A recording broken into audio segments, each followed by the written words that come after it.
आपका स्वागत है हमारे YouTube चैनल रिलैक्स माइंड में। जय श्री कृष्णा मित्रों, गीता जी की 25 शिक्षाएं जो आपका जीवन बदल देगी और आपका जीवन खुशियों से भर देगी। जय श्री राधे मित्रों, आपको जिंदगी में जो कुछ भी चाहिए या आपकी जो भी समस्या है, आप श्रीमद् भगवत गीता कि यह 25 बातें ठीक से सुन समझ लो। आपकी हर इच्छा पूरी होगी, हर मुश्किल आसान होगी और आपका हर दुख दूर होगा। गीता का यह ज्ञान अमृत से भरा है जो इंसान के मरे हुए मन और जीवन में एक नई जान डाल देता है। मैं गारंटी के साथ यह बात कह सकता हूं कि जो कोई भी इन 25 बातों को ध्यान से पूरा वीडियो के अंत तक सुनेगा, उसे अपनी हर समस्या का हल मिल जाएगा, उसे वह सब कुछ मिल जाएगा जो वह पाना चाहता है। श्रीमद् भगवत गीता का सबसे पहला उपदेश यह है कि जिंदगी में कभी भी खुद को किसी का मोहताज मत बनाना, क्योंकि जब तक आप किसी के मोहताज नहीं होते तब तक आपको कोई दुख नहीं पहुंचा सकता, कोई आपका फायदा नहीं उठा सकता। जिस इंसान के आप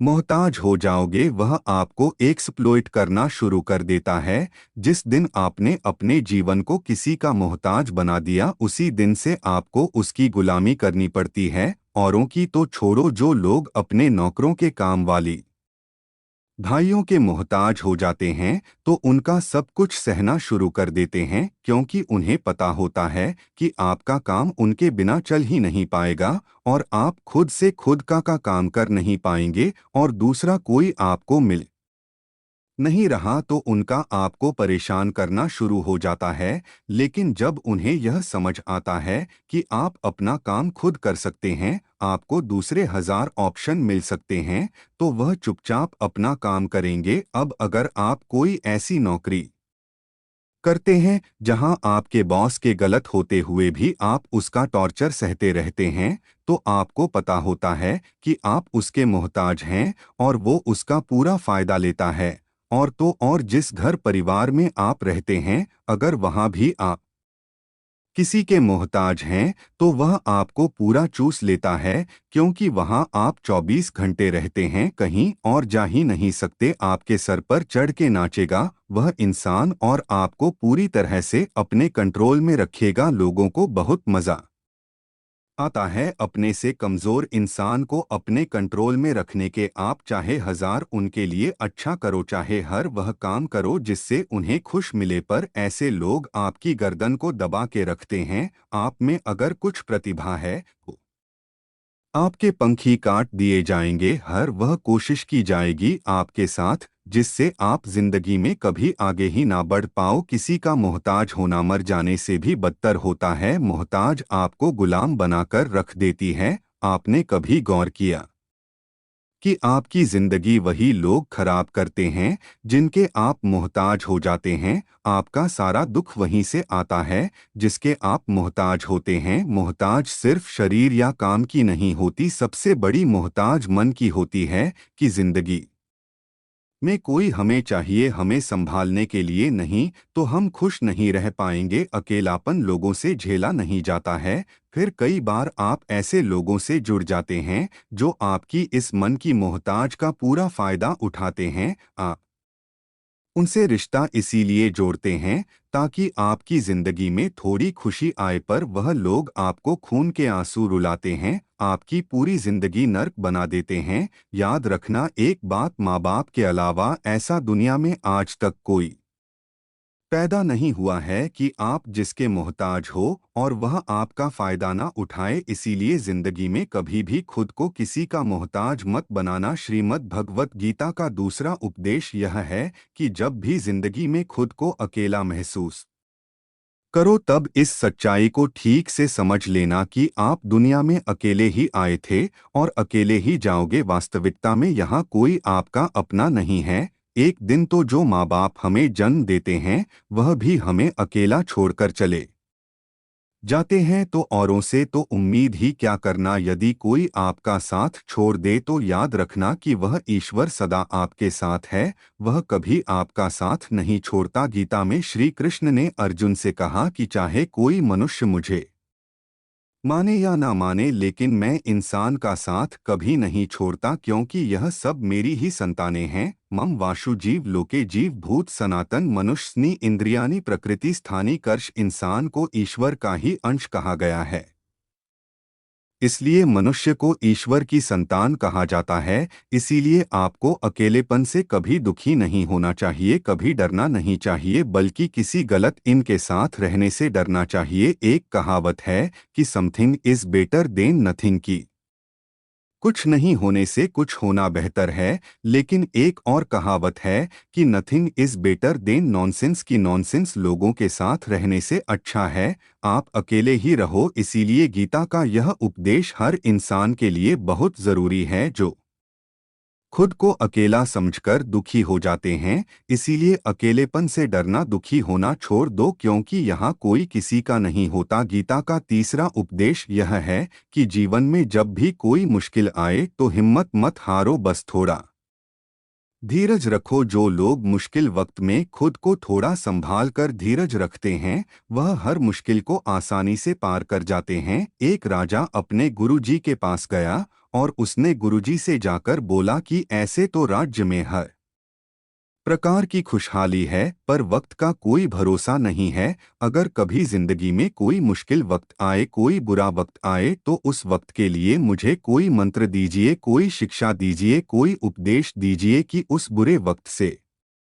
कैसे बाहर निकलना है। तो गुरुजी ने उसे एक ताबीज बांध कर दे दिया और राजा से कहा कि इस ताबीज में मैंने एक मंत्र लिख कर रखा है। जब तुम्हारी जिंदगी में बहुत बुरा वक्त आए और तुम्हें लगे कि इससे बुरा तो अब कुछ हो ही नहीं सकता, उस समय पर ये तावीज खोल के तुम इस मंत्र को पढ़ लेना, तुम्हारे अंदर बहुत शक्ति आ जाएगी। और एक दिन ऐसा हुआ भी कि उस राजा के राज्य पर किसी दूसरे राजा ने आक्रमण कर दिया और इस राजा की ऐसी स्थिति हुई कि उसे अपना राज्य छोड़कर, पूरे शहर को छोड़कर अपने कुछ लोगों के साथ भागना पड़ा। उस समय पर राजा बहुत दुखी था और विचार करने लगा कि गुरुजी ने मुझे एक ताबीज दिया था कि जब जिंदगी में बहुत बुरा वक्त तब इसे खोल कर पढ़ना, और इसके अंदर जो मंत्र लिखा हुआ है वह मेरे अंदर शक्ति भर देगा। राजा ने विचार किया कि इससे बुरा वक्त और क्या हो सकता है।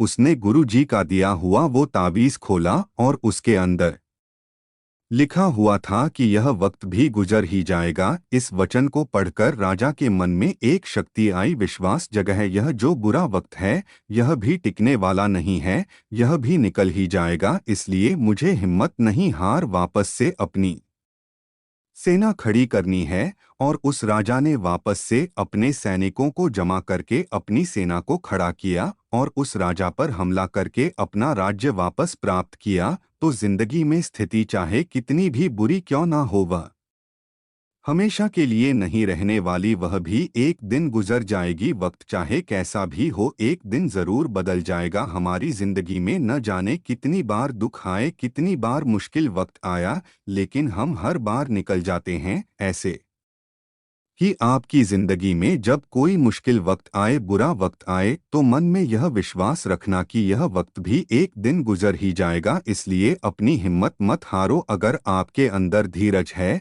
तो आप बुरे से बुरे वक्त को भी जरूर पार कर जाओगे। श्रीमद् भगवत गीता का चौथा उपदेश यह है कि जब कोई आपके साथ धोखा या छल करे तो उसको कोसना या दुखी होना ना छोड़ दो, बल्कि उससे शिक्षा लो कि लोग असलियत में वैसे नहीं होते जैसा आप उन्हें समझ लेते हैं। यहाँ पर ना लोग अपने मुंह पर मुखौटा लगा के घूमते हैं। यहाँ हर इंसान खुद को अच्छा दिखाने की कोशिश करता है, अच्छा बनने की कोशिश कोई नहीं करता। आप किसी के साथ थोड़ा गलत व्यवहार करके तो देखो, उसका असली रंग सामने आ जाएगा। या फिर जब आपकी जिंदगी में कुछ मुश्किल वक्त आएगा तो भी आपको उसका असली रंग देखने को मिल जाएगा। इसीलिए किसी पर भी जल्दी भरोसा नहीं करना चाहिए, किसी से भी इतनी उम्मीद नहीं लगानी चाहिए कि बाद में हमारा दिल ही टूट जाए, क्योंकि दुनिया के यह लोग ना कभी किसी के हुए हैं और ना कभी किसी के होंगे। अपना दिल उस ईश्वर को समर्पित कर दो, फिर देखना आपका दिल कोई नहीं दुखा पाएगा। श्री कृष्ण ने अर्जुन से गीता के 12वें अध्याय भक्ति योग में कहा है, मव मन आध स्तव मई बुद्धि निवेश की है अर्जुन, त अपना मन अपनी बुद्धि अपना दिल मुझ में लगा दे, फिर देखना तेरा दिल कोई नहीं दुखा पाएगा, कोई तेरा दिल नहीं तोड़ पाएगा। याद रखना, इस दुनिया में आप जिससे भी सबसे ज्यादा दिल लगाओगे सबसे ज्यादा दुख भी आपको वही इंसान देगा, क्योंकि इस दुनिया में ना दिल की कोई कदर नहीं है, भावनाओं की कोई कदर नहीं है। यहाँ कदर होती है मतलब कि फायदे की, कि आपसे किसी का क्या फायदा हो सकता है। जब तक आपसे लोगों का मतलब है तब तक सब लोग आपसे अच्छा चलते हैं। जैसे ही उनका मतलब खत्म हो जाता है वैसे ही उनका बात करने का तरीका भी बदल जाता है। इसीलिए जब आप किसी से नया नया मिलते हैं तो उस पर यकीन मत करिए, वह सिर्फ एक मुखौटा है आपको दिखाने के लिए, आपको फंसाने के लिए। अब यह आप पर निर्भर करता है कि आप उसमें फंसते हैं या अपनी समझ से काम लेते हैं। गीता की 5वीं शिक्षा यह है कि आप अपने गुजरे हुए वक्त को भूल जाओ, क्योंकि अगर आप गुजरे हुए वक्त के दुख में जीते रहोगे, उसके पश्चाताप में जीते रहोगे, तो आज में आप कभी खुश नहीं रह पाओगे। समझदार लोग जो समय चला गया है उसका दुख कभी नहीं करते। आपका बीता हुआ कल कैसा भी क्यों ना हो उसका प्रभाव आपके आज पर नहीं पड़ना चाहिए। जो भी आपके साथ हुआ उससे सबक लो, शिक्षा लो कि अब यह जिंदगी में आगे नहीं होने देंगे हम, और जीवन में आप आगे बढ़ जाओ। कई बार ना लोग रोते रहते हैं कि उस इंसान ने मेरे साथ इतना गलत किया इसलिए आज जिंदगी में मैं इतना दुखी हूँ। लोग कोसते रहते हैं दूसरों को कि उसकी वजह से मेरी जिंदगी में दुख है, उसकी वजह से मेरी जिंदगी खराब हो गई। लेकिन जब तक आप उसे कोसते रहेंगे आप जिंदगी में कभी खुश नहीं रह पाएंगे, कभी आगे नहीं बढ़ पाएंगे। जो हुआ, जो लोगों ने आपके साथ किया उसे आप बदल नहीं सकते, लेकिन आपका आज आप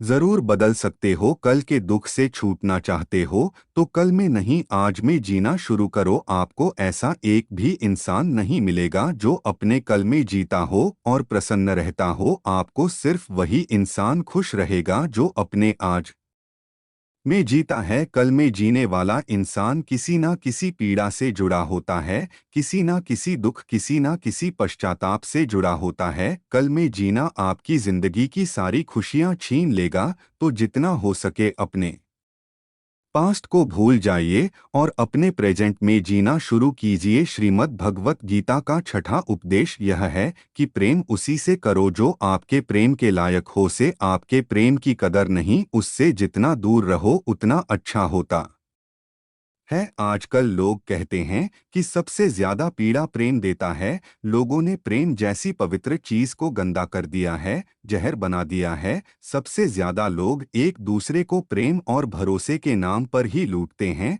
अगर आपका किसी से प्रेम नहीं है तो वह आपकी भावनाओं को चोट पहुंचा ही नहीं सकता। संबंध चाहे जो भी हो, हद से ज्यादा किसी से प्रेम करोगे और अगर वो उसके लायक नहीं तो सिवाय दुख के और कुछ नहीं मिलेगा। वास्तविकता में प्रेम पीड़ा नहीं देता, बल्कि ऐसे इंसान से प्रेम करना पीड़ा देता है जिससे आपके प्रेम की कदर नहीं है। तो प्रेम सिर्फ उसी इंसान से करो जिसे आपके प्रेम की कदर नहीं है। जहां आपको यह एहसास हो जाए कि आपके प्रेम की, आपके भावनाओं की किसी को कदर तक नहीं है, वहां से आप कृपया करके खुद को दूर ही रखें। गीता का 7वां उपदेश यह है कि हमारे रिश्तेदार ही हमसे सबसे ज्यादा जलते हैं। हमारी सफलता से सबसे ज्यादा दिक्कत हमारे रिश्तेदारों को ही होती है। बाहर वालों को कोई फर्क नहीं पड़ता कि आपकी जिंदगी में क्या हो रहा है, पर जो आपके रिश्तेदार होते हैं उनकी ना पूरी नजर रहती है आपकी जिंदगी पर। बाहर से तो वह यही कहेंगे कि आगे बढ़ो, सफल हो जाओ, खुश रहो जिंदगी में। पर जब उन्हें आप अपनी सफलता के बारे में बताएंगे, अपनी किसी कामयाबी की खबर उनको सुनाएंगे, तो उसे सुनकर उन्हें बिल्कुल भी खुशी नहीं होती। कई बार सारी दुनिया आपको पसंद करती है, आपके काम की तारीफ करती है, लेकिन आपकी कदर आपके घर में ही नहीं होती। महाभारत का युद्ध बाहर के लोगों में नहीं हुआ था, यह भाइयों के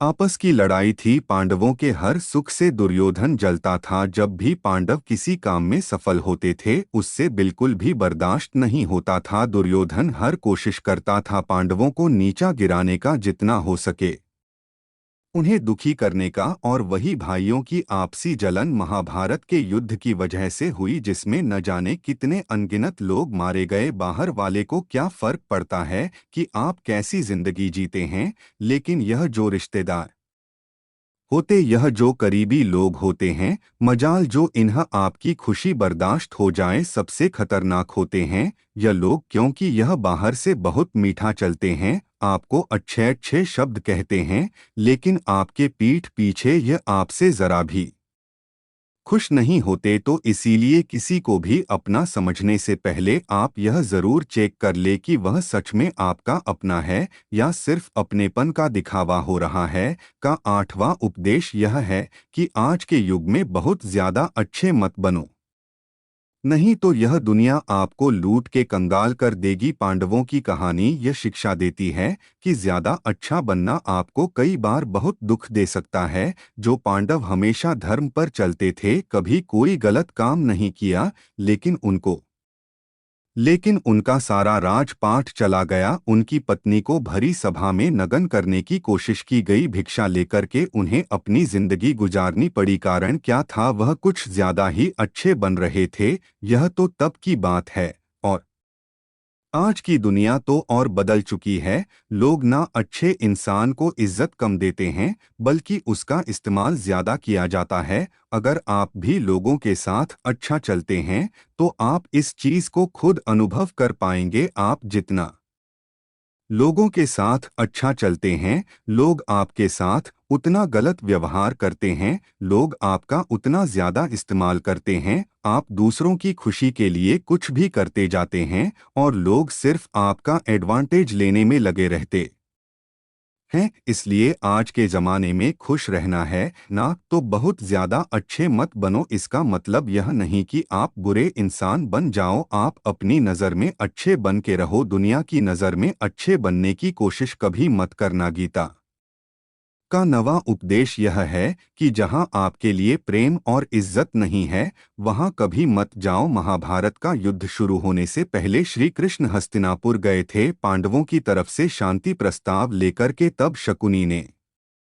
दुर्योधन से कहा, यह कृष्ण बड़ा मायावी है, अगर यह हमारे पक्ष में आ जाए तो समझ लो पांडव हार ही गए। तो इसकी सेवा करो, इसको अपने घर आने का निमंत्रण भेजो, इसे खुश करो। जब श्री कृष्ण हस्तिनापुर पहुंचे तो दुर्योधन ने उन्हें अपने घर आने के लिए कहा और श्री कृष्ण से कहा, आप मेरे घर पर रहिए, मेरा आतिथ्य स्वीकार कीजिए, मेरे घर में भोजन कीजिए। तो श्री कृष्ण ने दुर्योधन से कहा कि दुर्योधन, इंसान को किसी के घर तभी भोजन करना चाहिए, तभी जाना चाहिए, या तो उससे बहुत प्रेम हो या तो हमारे जीवन में कोई बहुत बड़ी आपत्ति आ गई हो। ना तो मेरी जिंदगी में कोई आपत्ति आई है और ना ही तुम्हारा मुझसे कोई प्रेम है, तो तुम्हारे घर तो मैं कभी नहीं आऊंगा। तुम मुझे अपने घर बुला रहे हो सिर्फ और सिर्फ अपना मतलब पूरा करने के लिए, और मतलबी लोगों के घर कभी नहीं जाना चाहिए। इसलिए इससे हमको यह शिक्षा मिलती है कि जिसके दिल में आपके लिए प्रेम नहीं है, इज्जत नहीं है, वहां आपको कभी नहीं रहना चाहिए। आपको सिर्फ उसी जगह रहना चाहिए जहां आपकी कदर हो, आपको इज्जत मिले और जहां आपको प्रेम मिले। गीता का 10वां उपदेश यह है कि कभी भी अपने धन, अपने पद और बल का अभिमान नहीं करना चाहिए। दुर्योधन को बहुत अभिमान था कि मेरे पास भीष्म पितामह जैसे, द्रोणाचार्य और कर्ण जैसे योद्धा बैठे हैं, तो यह पांडवों को तो मैं यूं ही मसल के रख दूंगा। अपने धन का अभिमान था, अपने पद और शक्ति का अभिमान था, लेकिन वह अभिमान ही एक दिन उसके सर्वनाश का कारण बना। जो लोग अपने पैसे के अहंकार में या शक्ति के अहंकार में दूसरों को नीचा दिखाते हैं, दूसरों को चोट पहुंचाते हैं, एक दिन उनकी वही गलती उनका सर्वनाश कर देती है। इसलिए जीवन में आप चाहे कितने भी सफल हो जाएं, कितने भी बड़े इंसान हो जाएं, लेकिन उसका अभिमान दूसरों को कभी मत दिखाना। गीता का 11वां उपदेश यह है कि जो दूसरों के साथ छल करता है उसका अंत बहुत बुरा होता है। दुर्योधन का मामा शकुनी और दुर्योधन ने पांडवों के साथ जीवन भर छल किया, पग पग पर उन्हें धोखा दिया, कभी ईमानदारी से उनके साथ नहीं चला और उसका परिणाम दुर्योधन को यह मिला कि उनके दल का हर एक बड़ा योद्धा छल के द्वारा ही मारा गया, क्योंकि दुर्योधन ने जैसा कर्म किया था उसको वैसा ही फल मिला। सारा जीवन भर उसने छल किया तो अंत में उसकी खुद की मृत्यु भी एक छल से ही हुई थी। इसीलिए कोई अगर खुद को बहुत ज्यादा चालाक समझता है कि दूसरे को धोखा दे दिया, दूसरे को बेवकूफ बना दिया, एक दिन कोई आएगा उसकी जिंदगी में भी जो उसको भी देगा, क्योंकि कर्मा सबके चेहरे याद रखता है। जो जैसा कर्म करता है उसको वैसा फल जरूर मिलता है। गीता का 12वां उपदेश यह है कि जो इंसान आपको बार बार चोट पहुंचाए उसे कभी माफ नहीं करना चाहिए। युधिष्ठिर ने दुर्योधन को बार बार माफ किया और उसका परिणाम यह हुआ कि उन्हें अपनी जिंदगी में बहुत बड़े दुखों का सामना करना पड़ा। वह इंसान अगर एक बार करे तो माफ करना फिर भी ठीक है, लेकिन कोई अगर बार बार गलती करे उसे माफ करना आपको बहुत ज्यादा नुकसान पहुंचाएगा, क्योंकि वह गलती नहीं हो रही है उससे, वह उसकी आदत है, वह ऐसा ही है, वह हमेशा आपके साथ ऐसा करेगा। तो बहुत ज्यादा दयालु मत बनो। किसी को माफ करने में और बेवकूफ बनने में बहुत बड़ा अंतर होता है।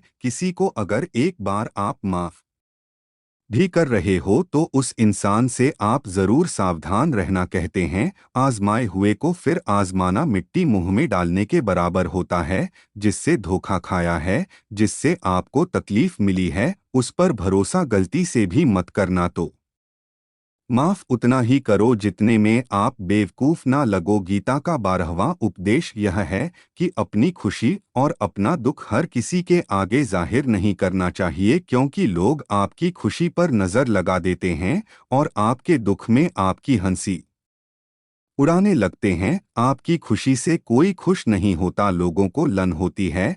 हर आंसू आंख में लाया ना करो, हर जख्म सबको दिखाया ना करो। यहाँ लोग हाथ में नमक लिए फिरते हैं, इसलिए अपना हर दर्द सबको दिखाया ना करो। लोग तो बैठे ही हैं दुखी इंसान को और दुखी करने, और जो खुश है उसको तकलीफ पहुंचाने के लिए। रही मन निज मन की व्यथा निज मन राखो लेह, अपने मन की हालत अपने तक ही रखो, सिर्फ उसे बताओ जिससे उसे समझने की समझ हो। गीता का 4वां उपदेश यह है आप चाहे कितने भी अच्छे हो लेकिन अगर बुरे लोगों के साथ रहोगे तो आपका भी वही हाल होगा जो बुरे लोगों का होता है। भीष्म पितामह एक ब्रह्मचारी थे, धर्मात्मा थे, लेकिन वह अधर्म के पक्ष में खड़े हो गए। द्रोणाचार्य भी एक ब्राह्मण थे, लेकिन वो अधर्म के पक्ष में खड़े हो गए, तो अंत में उनका वही हाल हुआ जो एक अधर्मी इंसान का होता है। उनको मृत्यु के समय भयानक पीड़ा का सामना करना पड़ा। इसलिए गलत संग में कभी नहीं रहना चाहिए, क्योंकि कई बार आपको उनके संग में रहने की वजह से उनके ही कर्मों की सजा मिलने लगती है। फिर आपको समझ नहीं आता कि मैंने तो कुछ किया भी नहीं, मैं तो खाली इनके साथ रहता हूँ, मुझे दुख क्यों मिला। बुरे लोगों का संग आपकी जिंदगी में कभी खुशी नहीं लाएगा, इसलिए हमेशा अच्छे संग में रहना चाहिए। गीता का 15वां उपदेश यह है कि मूर्ख और दुष्ट लोगों को कभी ज्ञान नहीं देना चाहिए, इससे उनके अहंकार को चोट लगती है और वह आपके लिए मन में वैर भाव रख के बैठ जाते हैं और वक्त आने पर आपको ही नुकसान पहुंचाते हैं। गीता का 6वां उद्देश्य है कि किसी से भी हद से ज्यादा लगाव कभी मत रखना। दुर्योधन के पिता धृतराष्ट्र का राजगद्दी से बहुत ज्यादा लगाव था। राजगद्दी के आगे उन्हें कुछ भी दिखाई नहीं देता था और गद्दी के लिए उनका वह हद से ज्यादा लगाव और मोह पूरे राष्ट्र को ले डूबा, अनंत लोगों की मौत का कारण बन गया। आप भी जब ऐसे ही किसी के पीछे हद से ज्यादा पागल हो जाते हैं तो वह चीज आपको मिले या ना मिले, लेकिन आपकी जिंदगी जरूर खराब कर देती है। गीता का 6वां उद्देश्य यह है कि क्रोध मनुष्य का सर्वनाश कर देता है। क्रोधी इंसान का कोई मित्र ही नहीं होता, हर इंसान उससे दूर भागता है, उसके सारे रिश्ते समाप्त हो जाते हैं। जो इंसान अपने क्रोध को नहीं संभाल सकता वह जिंदगी में कुछ भी संभाल नहीं सकता। गीता का 18वां उपदेश है कि अपने मन को शांत रखना सीखो, क्योंकि अशांत मन जीवन में सिवाय दुख के और आपको कुछ नहीं देने वाला, और एक शांत मन आपको जीवन में प्रेम और आनंद ही देगा। दुख और सुख सिर्फ शांत और अशांत मन के परिणाम है। अशांत मन दुख को ही जन्म देता है और शांत मन परम आनंद को जन्म देता है। गीता का 19वां उपदेश यह है कि आंखों से सच दिखने वाली बात पर भी एकदम से जल्दी भरोसा नहीं करना चाहिए। ऐसी बहुत कहानियां आपने सुनी होगी कि कई बार आंखों से दिखने वाली बात भी सच नहीं होती है, इसीलिए भरोसा करने में कभी भी जल्दबाजी मत करना। गीता का 20वां उपदेश यह है कि लोगों में अपना सहारा ढूंढना छोड़ दो। सबसे बड़ी आपके मन की यही कमजोरी होती है कि आप दूसरों में सहारा ढूंढते हैं, और यही चीज आपको कमजोर बनाती है। यही चीज आपका खुद पे विश्वास खत्म कर देती है। जो लोग सोचते हैं ना कि यह तो मेरा सहारा है, ये तो मुश्किल वक्त में मुझे काम आएगा, वही लोग मुश्किल वक्त में सबसे ज्यादा दुखी और अकेले पड़ जाते हैं। आप सिर्फ ईश्वर को अपना सहारा बनाओ। देखना, जब भी कोई मुश्किल आएगी ना, वह किसी ना किसी को आपकी मदद के लिए भेज ही देंगे। दुनिया को सहारा मत बनाओ, वो खुद अपने लिए सहारा ढूंढ रहे हैं, वह आपका सहारा कैसे बनेंगे? तो अपना सहारा दुनिया को नहीं को बनाना चाहिए। गीता का 21वां उपदेश यह है कि बहुत ज्यादा मीठे बोलने वालों से और ज्यादा तारीफ करने वालों से सावधान रहना चाहिए, क्योंकि लोग मीठा सिर्फ तभी बोलते हैं जब उनको आपसे अपना मतलब निकालना होता है। आपकी तारीफ ही सिर्फ तभी की जाती है जब उन्हें आपसे अपना काम निकालना होता है। याद रखना कि तारीफ आपको जिंदगी में कभी भी फ्री में नहीं मिलने वाली। अगर कोई आपकी तारीफ कर रहा है तो कुछ ना कुछ उसके लिए आपको चुकाना ही पड़ेगा। इसलिए जो बहुत ज्यादा मीठा बोलते हैं या जो आपकी तारीफ करते हैं, उनसे जरा सावधान रहना चाहिए।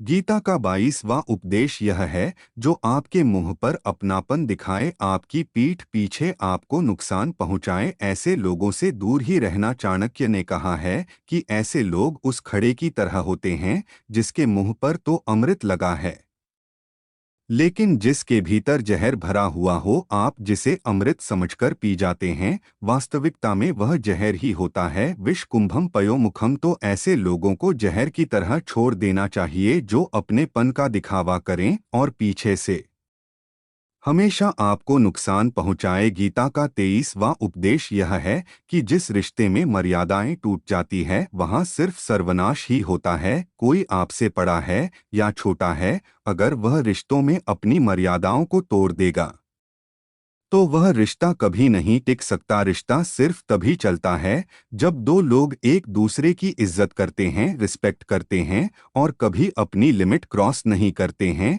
जिस रिश्ते में कोई लिमिट नहीं है, एक दूसरे के लिए इज्जत नहीं है, वह रिश्ता आज नहीं तो कल खत्म ही हो जाता है। गीता का 24वां उपदेश यह है कि जीवन में कई बार नया शुरू करने के लिए पुराने को पूरी तरह से मिटाना पड़ता है। श्री कृष्ण से कुंती ने पूछा था कि हे कृष्ण, क्यों तुमने इतना बड़ा महायुद्ध करवा दिया? तो श्री कृष्ण ने बोला,